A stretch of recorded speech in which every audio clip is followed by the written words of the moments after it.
मामलेदार कोर्ट ॲक्टमध्ये आणि कायद्यामध्ये काही सुधारणा करायचा विचार होता। शेतकरी, शेतरस्ते आणि वहिवाटीचे रस्ते हे तातडीनं खुले करणे, त्यावरचं अतिक्रमण काढणे, वर्षानुवर्ष कोर्टामध्ये सुरू असलेल्या तहसीलदार, प्रांत, कलेक्टरकडे केसेस ज्या सुरू आहेत त्या निकाली काढणे आणि तातडीनं राज्यातल्या संपूर्ण शेतकऱ्यांना शेतरस्ता मिळणे याकरता मामलेदार नियमामध्ये आम्ही सुधारणा केली आहे। नोटीस थेट ईमेलने देणे, नोटीस व्हॉट्सअपवर पाठवणे आणि तातडीनं सुनावण्या घेऊन किमान 3 महिन्याच्या आतमध्ये या केसेस निकाली निघाल्या पाहिजे। शेत रस्त्याची केस 3 महिन्याच्या वर चालू नये असा विचार सरकार करत आहे। आणि एवढंच नाही तर शेत रस्ता अडवणे, पाण्याचा प्रवाह अडवणे, नाल्यावर अतिक्रमण करणे, महसुली नाल्यावर अतिक्रमण करणे, या सर्व बाबीवर आता आम्ही आळा बसवतो आहे। माननीय मुख्यमंत्री देवेंद्र फडणवीसजींनी तातडीनं पोलीस बंदोबस्त देण्याच्या सूचना नियमात सुधारणा केल्या आहे की शेत रस्ता अडवला किंवा पाण्याचा प्रवाह अडवला पोलीस संरक्षण मोफत मिळेल, हा निर्णय घेतलेला आहे। आणि त्यामुळे एक मोठा जो आमचा राज्यातल्या शेतकऱ्यांचा, शेतरस्त्यांचा, वहिवाटीच्या रस्त्यांचा जो मूळ प्रश्न आज राज्यामध्ये आहे तो आम्ही पुढच्या 5 वर्षामध्ये या राज्याला संपूर्ण शेतकऱ्याला शेतरस्ते मिळावे ही भावना यामागची आहे। राहुल गांधी यांच्या आंदोलनाला पंतप्रधान नरेंद्र मोदी यांच्या निवासस्थानाबाहेर त्यांनी जे आंदोलन केलं त्याला तुम्ही नौटंकी म्हटले होते, याबाबत अनिल देशमुख यांनी तुम्हाला पत्र लिहिलेलं आहे, काय म्हटले त्यांनी? राहुल गांधी आणि राजकारण्यांनी या आंदोलनामध्ये नौटंकी केली। विद्यार्थ्याच्या आंदोलनाला मी कधी त्यांच्या भावना, त्यांचं आंदोलन हे लोकशाही मार्गाने आहे त्या आंदोलनाला कधीच मी त्या ठिकाणी टीका केली नाही। राहुल गांधी आणि त्यांचे जे राजकारणी आहे हे जे नौटंकी करताय यावर मी बोललो आहे।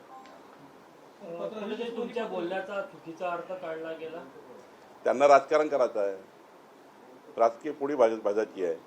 विद्यार्थ्याचं आंदोलन हे लोकशाही मार्गाने आहे, त्यांना तो अधिकारच आहे।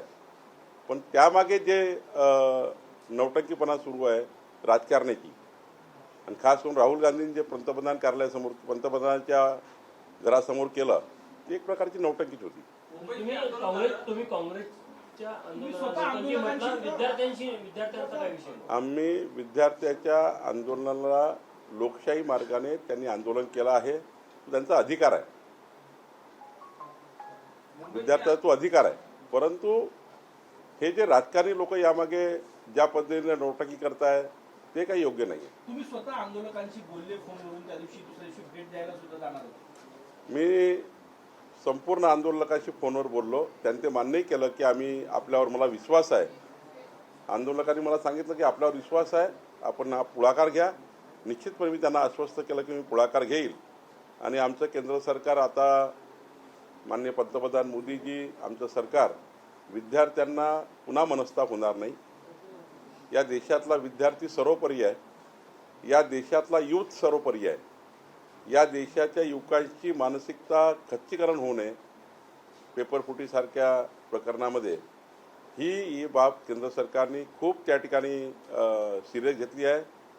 माननीय प्रधानमंत्री मोदयांनी कालच्या ट्विटमध्ये सांगितलं आहे की आम्ही युवक, आम्हाला सर्वोपरी आहे, विद्यार्थी सर्वोपरी आहे। त्यामुळे मला असं वाटतं की लवकरच केंद्र सरकार उत्तम यातला मार्ग काढेल आणि विद्यार्थ्यांना यानंतर या देशामध्ये आंदोलन करायची गरज पडणार नाही, असं काहीतरी आमचे पंतप्रधान आणि सरकार करेल। कायदा कठोर करणार आहे पेपर लीक बाबत, काय सांगणार? नाही, अजून काही माननीय सूत्रवाद केला आहे माननीय पंतप्रधान मोदयांनी आणि केंद्र सरकारने। पण मला असं वाटतं की यानंतर या देशामध्ये विद्यार्थ्यांना रस्त्यावर उतरण्याची पाळी येणार नाही, असं काहीतरी आमचे पंतप्रधान आणि आमचं सरकार करेल। मुंबईमध्ये काल आंदोलनकर्त्यांचा पोलिसांकडूनच विनयभंग झालेला आहे आणि या संदर्भात खूप रोष पाहायला मिळतं, संताप आहे। दिल्लीत तशा घटना घडल्या, त्या महाराष्ट्रात महाराष्ट्रात माननीय मुख्यमंत्र्यांनी काल स्पष्टीकरण केलं आहे त्यांनी कठोर कारवाई करण्याचे निर्देश दिले आहे. थँक्यू. त्या पोलिसवाल्याला शोधून कारवाई करण्याची सूचना देण्यात हो, माननीय मुख्यमंत्र्यांनी कालच त्या ठिकाणी आपल्याला सांगितलं आहे की यावर ते कडक कारवाई करणार. शेतकरी कर्जमाफीची पहिली यादी आली आहे, दुसरी यादी कधी येईल? राज्यामध्ये 35 लक्ष शेतकऱ्यांना 36,000 कोटी रुपये माफ करण्याचा निर्णय सरकारने घेतला.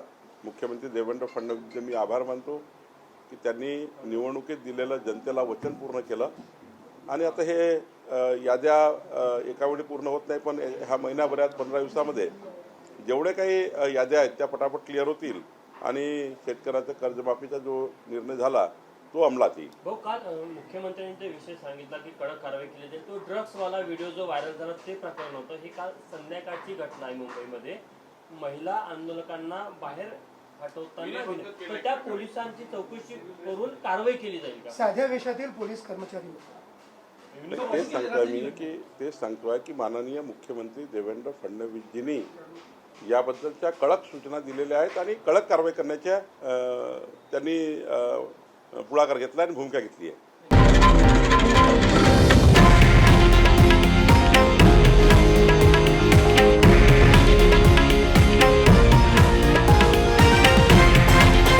हे आहे देशातील नंबर 1 न्यूज नेटवर्क आणि आपण पाहत आहात TV9 मराठी, एकमेव.